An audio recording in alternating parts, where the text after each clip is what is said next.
IPL match के दौरान ground में कुत्ता घुसने पर ग्राउंड ने हार्दिक के नारे लगाना शुरू कर दिए। हार्दिक पांड्या ने गुजरात टाइटल को छोड़कर मुंबई इंडियन को ज्वाइन किया था, जिसके वो कप्तान है।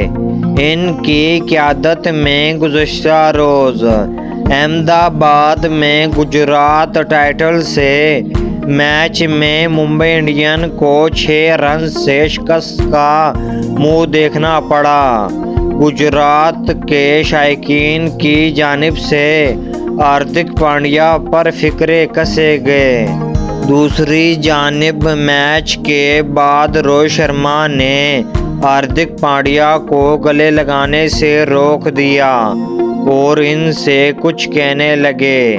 फुटेज में रोहित शर्मा को हाथ हिला कर कुछ कहते हुए देखा गया, जबकि हार्दिक पांड्या बहुत कम बोल रहे थे।